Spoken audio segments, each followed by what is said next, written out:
Assalamualaikum warahmatullahi wabarakatuh. Hai semuanya, perkenalkan nama saya Dina Arista. Saya berasal dari kelas 2 AD3 Akuntansi dengan nomor NIM 2201071005. Baiklah, pada video kali ini saya akan memaparkan mengenai lembaga perbankan pada pertemuan pertama ini dengan mata kuliah akuntansi perbankan. Sebelum kita mengenal lebih jauh mengenai lembaga perbankan, alangkah baiknya kita mengetahui terlebih dahulu apa pengertian dari bank itu sendiri. Nah, pengertian bank itu sendiri, menurut Undang-Undang Nomor 10 Tahun 1998, bank adalah badan usaha yang menghimpun dana dari masyarakat dalam bentuk simpanan dan menyalurkannya kepada masyarakat dalam bentuk kredit atau bentuk lainnya dalam rangka meningkatkan taraf hidup rakyat banyak. Selain mengetahui pengertian bank, kita juga akan membahas mengenai apa itu dasar hukum perbankan. Seperti yang telah dijelaskan di pengertiannya, dasar hukum yang mengatur tentang perbankan yaitu Undang-Undang Nomor 10 Tahun 1998 tentang perubahan atas Undang-Undang Nomor 7 Tahun 1992 tentang perbankan. Nah, itu dasar hukum untuk perbankan. Setelah membahas dasar hukum, selanjutnya kita akan membahas mengenai fungsi bank itu sendiri. Nah, fungsi utama perbankan ini adalah sebagai penghimpun dan penyalur dana masyarakat, serta bertujuan untuk menunjang pelaksanaan pembangunan nasional dalam rangka meningkatkan pemerataan pembangunan dan hasil-hasilnya, pertumbuhan ekonomi dan stabilitas nasional ke arah peningkatan taraf hidup rakyat banyak. Nah, selain fungsi utamanya, ada juga fungsi yang lainnya, yaitu yang pertama, menghimpun dana dari masyarakat. Menghimpun dana dari masyarakat. Kegiatan untuk menghimpun dana masyarakat dilakukan bank dengan membuka berbagai produk tabungan. Nah, diharapkan dengan produk tabungan ini, masyarakat lebih sadar dengan cara penyimpanan uang yang benar dan lebih aman. Tidak hanya tabungan, ada pilihan produk baru yang disediakan oleh jasa bank, yaitu berupa deposit yang dianggap dapat mengakomodasi keinginan masyarakat yang ingin menyimpan uangnya sekaligus menginvestasikannya. Untuk fungsi yang kedua, menyalurkan dana kepada masyarakat. Dana yang dihimpun dari masyarakat oleh bank tentunya tidak hanya dibiarkan mengendap. Jika hanya dibiarkan tanpa dikelola, tentu tidak ada yang namanya bunga kepada nasabah. Nah, dalam hal ini, bank juga berfungsi sebagai penyalur dana kepada masyarakat yang membutuhkan layanan keuangan dari lembaga tersebut. Penyaluran dana oleh bank dilakukan dengan penyediaan berbagai fasilitas kredit. Dan selanjutnya, fungsi yang ketiga, menyediakan layanan jasa bank. Menyadari bahwa bukan hanya kredit yang dapat menjadi upaya untuk mewujudkan pembangunan nasional yang merata, bank juga difungsikan untuk menyediakan berbagai layanan jasa yang memudahkan masyarakat untuk melakukan transaksi keuangan. Nah, pada awalnya, bank hanya menyediakan layanan jasa transfer untuk memudahkan pengiriman uang dari satu daerah ke daerah lain. Namun, seiring waktu, layanan bank ini semakin beraneka ragam. Selanjutnya, kita akan membahas mengenai asal-usul bank dan sejarah singkat perbankan di Indonesia. Lembaga perbankan yang hadir di Indonesia pertama kali tentunya tidak terlepas dari kolonial Belanda.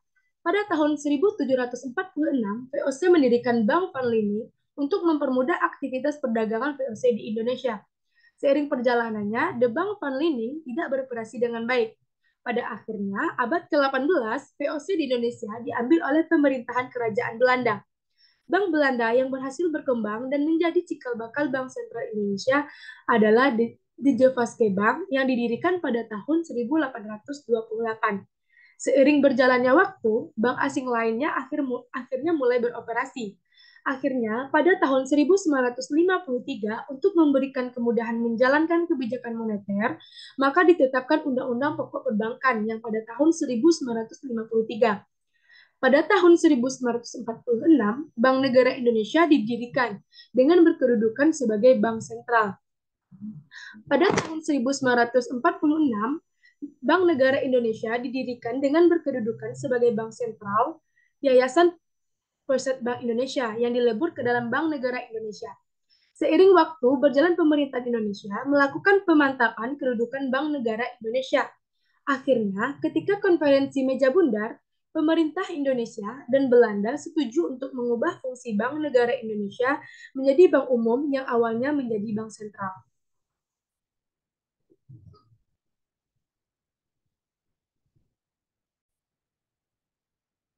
Nah, itulah asal-usul singkat sejarah perbankan di Indonesia. Selanjutnya, kita akan mengenal jenis-jenis dari bank tersebut.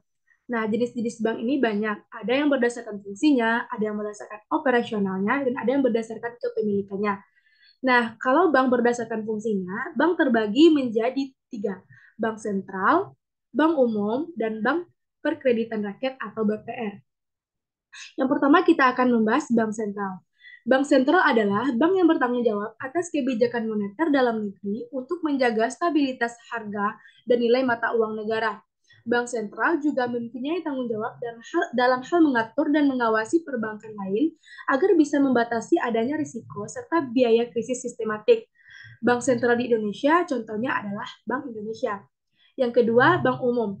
Bank umum adalah bank yang melaksanakan kegiatan usaha secara konvensional atau berdasarkan prinsip syariah yang dalam kegiatannya memberikan jasa dalam lalu lintas pembayaran.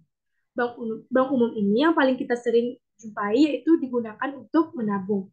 Selanjutnya, Bank Perkreditan Rakyat atau BPR, yaitu bank yang melaksanakan kegiatan usaha secara konvensional atau berdasarkan prinsip syariah yang dalam kegiatannya tidak memberikan jasa dalam lalu lintas pembayaran. Dan selanjutnya klasifikasi jenis-jenis bank berdasarkan operasionalnya. Berdasarkan operasionalnya, bank dikelompokkan menjadi dua, yaitu bank konvensional dan bank syariah. Bank konvensional. Bank konvensional yaitu bank yang menjalankan kegiatan usaha secara konvensional dengan metode penetapan harga sesuai dengan tingkat suku bunga yang sudah dikeluarkan oleh Bank Indonesia. Contohnya seperti Bank Mandiri, Bank BRI, BNI, BTN, dan masih banyak lagi. Yang kedua, bank syariah. Bank yang menjalankan kegiatan usahanya dengan menerapkan prinsip-prinsip syariah dalam agama Islam. Peraturan tentang bank syariah sudah diatur dalam Undang-Undang Nomor 21 Tahun 2008 tentang perbankan syariah. Contohnya seperti Bank Syariah Indonesia. Dan yang ketiga, berdasarkan kepemilikannya. Jenis-jenis bank berdasarkan kepemilikannya dibagi menjadi 4, yaitu bank pemerintah, bank swasta nasional, bank asing, dan bank campuran. Yang pertama, bank pemerintah adalah bank yang seluruh atau sebagian besar kepemilikannya dimiliki pemerintah dan biasanya disebut sebagai bank usaha milik negara atau BUMN. Contohnya Bank Mandiri, Bank BRI, Bank BNI, dan BTN. Sebenarnya selain pemerintah pusat, pemerintah daerah juga bisa memiliki banyak bank. Contohnya Bank NTB, Bank Jatim, dan bank lainnya. Yang kedua, bank swasta nasional. Bank swasta nasional adalah bank yang sebagian besar kepemilikannya dimiliki pihak swasta atau pengusaha asal Indonesia. Contohnya seperti BCA, Bank Maspion, Bank Ganesa, dan contoh bank lainnya. Yang ketiga, bank asing. Bank asing adalah bank yang kepemilikannya dipegang oleh pihak asing dan memiliki cabang pada suatu negara di luar negara asalnya. Contoh bank asing yang ada di Indonesia seperti ICBC Indonesia, Bank of America, Standard of Chartered, dan lain sebagainya. Dan yang terakhir yaitu bank campuran.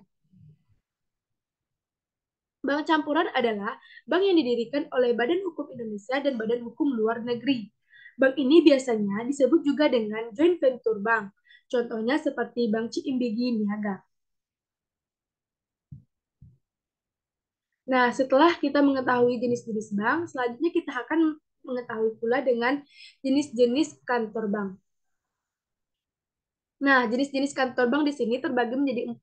Yang pertama, kantor bank pusat. Yang kedua, kantor bank cabang pembantu. Yang ketiga, kantor cabang penuh. Dan yang keempat, kantor kas. Nah, kita akan membahas satu persatu, yaitu kantor bank pusat. Kantor bank pusat adalah kantor di mana semua kegiatan perencanaan sampai kepada pengawasan terhadap kantor ini Setiap bank memiliki satu kantor pusat dan kantor pusat tidak melakukan kegiatan operasionalnya sebagaimana jalannya kebijaksanaan kantor pusat terhadap cabang-cabangnya. Dapat diartikan bahwa kegiatan kantor pusat hanya melayani cabang-cabangnya saja dan tidak melayani jasa bank kepada masyarakat umum. Untuk yang kedua, kantor cabang pembantu. Nah, kantor cabang pembantu sendiri adalah cabang yang berada di bawah kantor cabang penuh dan kegiatan jasa bank yang dilayani hanya sebagian dari kegiatan cabang penuh. Perubahan status dari cabang pembantu ke cabang penuh dimungkinkan apabila memang cabang tersebut sudah memenuhi kriteria sebagai cabang penuh dari kantor pusat. Untuk yang ketiga yaitu kantor cabang penuh. Kantor bank Kantor cabang penuh sendiri adalah salah satu cabang yang memberikan jasa paling lengkap. Dengan kata lain, semua kegiatan perbankan ada di kantor cabang penuh. Dan biasanya kantor cabang penuh membawahi kantor cabang pembantu. Dan untuk yang terakhir yaitu kantor kas. Kantor kas merupakan kantor bank yang paling kecil, di mana kegiatannya hanya meliputi teller atau kasir saja. Dengan kata lain, kantor kas hanya melakukan sebagian kecil dari kegiatan perbankan dan berada di bawah cabang pembantu dan cabang penuh. Bahkan sekarang ini hanya kantor kas yang dilayani dengan mobil dan sering disebut dengan kas keliling.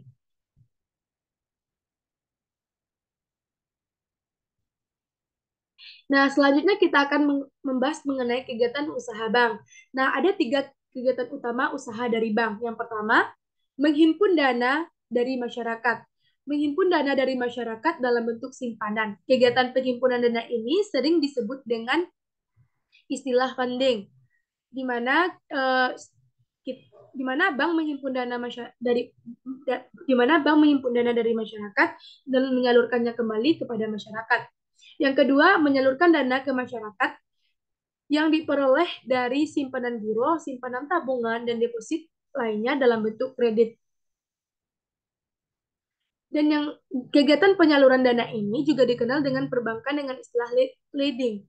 Dalam pemberian kredit, di samping dikenakan bunga bank, juga dikenakan jasa pinjaman kepada penerima kredit atau debitur dalam bentuk biaya administrasi serta biaya dan komisi.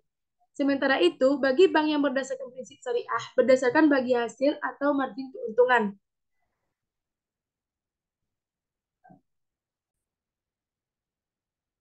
Nah, dan untuk kegiatan usaha bank yang ketiga, yaitu memberikan jasa bank lainnya, seperti payment point, transfer, penagihan, surat berharga, bank garansi, dan jenis lainnya. Nah, itulah kegiatan utama bank yang dilakukan oleh bank, yaitu menghimpun dana dari masyarakat, menyalurkan dana kepada masyarakat, dan memberikan jasa lainnya. Setelah kita mengetahui kegiatan dari usaha bank, maka kita akan membahas mengenai jenis-jenis lembaga keuangan non-bank dan perbedaannya dengan lembaga keuangan bank. Nah, untuk sebelum kita mengenal perbedaannya, alangkah baiknya kita mengenal terlebih dahulu apa sih yang termasuk jenis-jenis lembaga keuangan non-bank dan lembaga keuangan bank.